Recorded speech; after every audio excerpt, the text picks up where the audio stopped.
বড়মার এক ভক্তের সাথে আবার ঘটল এক অদ্ভুত ঘটনা। বড়মার এক ভক্ত মঞ্জুলা চক্রবর্তী, ওর সাথেই ঘটেছে এই ঘটনাটা। আর বড়মাকে ডাকলে, বড়মাকে বিশ্বাস করলে কিন্তু বেশি দেরি লাগে না, সাথে সাথেই তুমি বড়মার অলৌকিক কৃপা অনুভব করতে পারবে। সেই দিন ছিল বৃহস্পতিবার, আর ওর শরীরটা খুবই অসুস্থ ছিল, ভীষণ পেটে ব্যথা ছিল আর শরীরে এত অস্বস্তি ছিল। তবুও সে দুপুরবেলা যখন পুজো করতে বসলো, ঘরের ঠাকুরকে যখন পুজো দিচ্ছিল, তার এত কষ্ট হচ্ছিল যে সে ভাবছিল হয়তো পুরো পুজোটা সে সম্পূর্ণ করতে পারবে না, তার আগেই মনে হয় তাকে উঠে যেতে হবে, এত শরীর খারাপ লাগছিল।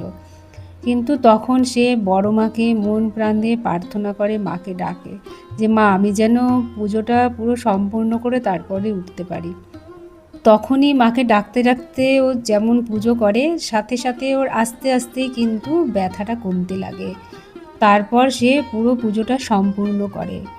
আর সে মনে করে যে বড়মার কৃপা সত্যি আছে, বড়মার কৃপাতেই এটা সম্ভব হয়েছে, আর বড়মার অলৌকিক কৃপা সে কিন্তু পেয়েছে।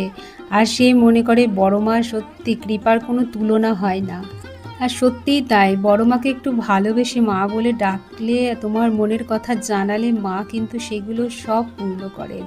আর সন্তানের কষ্ট মা কিন্তু কখনোই দেখতে পারে না। সন্তানের আর্তনাদ মায়ের কাছে খুব তাড়াতাড়ি পৌঁছে যায়, আর মা সেই মতো সন্তানকে কৃপাও করেন।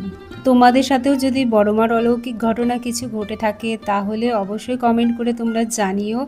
আমি আমার এই ভিডিওর মাধ্যমে সকলকে জানাবো। বড়মার মহিমার কথা জানতে আমার এই সবার বড়মা চ্যানেলটা সাবস্ক্রাইব করে রেখো। বড়মা সকলের মঙ্গল করুন। জয় বড়মা, জয়।